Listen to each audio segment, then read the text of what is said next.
చిట్టి కోడిపిల్ల. చూడండి పిల్లలు, తల్లి మాట వినకపోవడం వల్ల ఈ చిన్ని కోడిపిల్ల ఎన్ని ఇబ్బందులు పడాల్సి వచ్చిందో ఈ చిన్న కథ ద్వారా తెలుసుకుందాం. అనగనగా ఒక చిన్న ఊరిలో చిట్టి కోడిపిల్ల చిన్ని ఉండేది. చిన్ని చాలా చురుకైనది. ఎప్పుడూ అల్లరి చేస్తూ ఉండేది. దాని అమ్మ కోడి దానిని ఎప్పుడూ జాగ్రత్తగా ఉండమని చెబుతూ ఉండేది. కానీ చిన్ని మాత్రం అమ్మ మాట వినేది కాదు.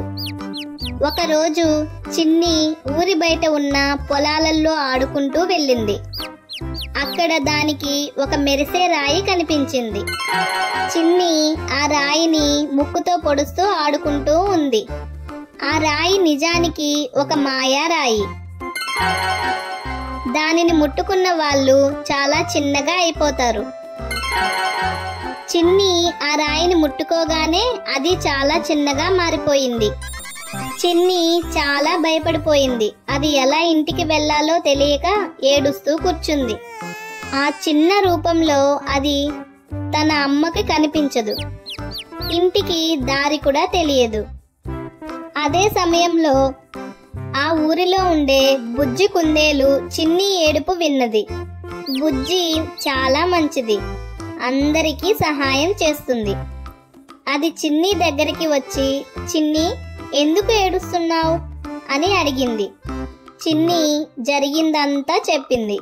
బుజ్జి చిన్నీని ఓదార్చి, భయపడకు, నేను నీకు సహాయం చేస్తాను అని చెప్పింది. బుజ్జి చిన్నీని తన వీపుపై ఎక్కించుకుని ఇంటికి తీసుకెళ్ళింది. చిన్ని అమ్మ కోడి తన కూతుర్ని చిన్న రూపంలో చూసి ఆశ్చర్యపోయింది. బుజ్జి జరిగిందంతా చెప్పింది. అమ్మ కోడి చాలా బాధపడింది. చిన్ని, నేను చెప్పిన మాట వినకపోవడం వల్లనే ఇది జరిగింది అని చెప్పింది.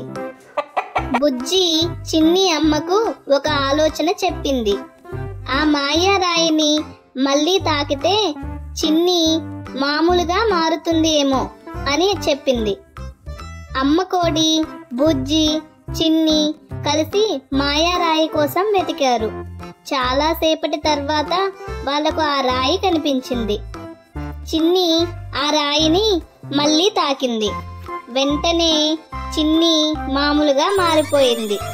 చిన్ని తన అమ్మను గట్టిగా కౌగిలించుకుని, అమ్మ నన్ను క్షమించవు, నేను ఇకపై నీ మాట వింటాను అని చెప్పింది. అమ్మ కోడి చిన్నిని క్షమించింది. ఇకపై జాగ్రత్తగా ఉండు, బుజ్జి నీకు సహాయం చేసింది, దానికి కృతజ్ఞతలు చెప్పు అని చెప్పింది. చిన్ని బుజ్జికి కృతజ్ఞతలు చెప్పింది. బుజ్జి, నువ్వు నా ప్రాణాన్ని కాపాడావు, నువ్వు లేకపోతే నేను ఏం చేసేదాన్నో అని చెప్పింది.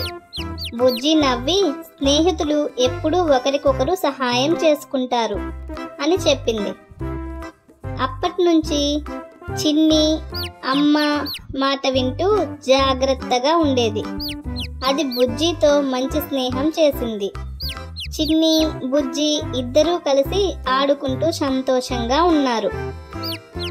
చూసారా పిల్లలు, తల్లిదండ్రుల మాట వినడం చాలా ముఖ్యం.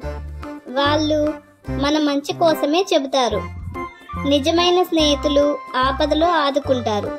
స్నేహం చాలా విలువైనది. చిన్నవాళ్లను తక్కువగా చూడకూడదు. అందరిలోనూ మంచి గుణాలు ఉంటాయి. ఈ వీడియో మీకు నచ్చినట్లయితే లైక్, షేర్, సబ్స్క్రైబ్ చేసుకోండి పిల్లలు.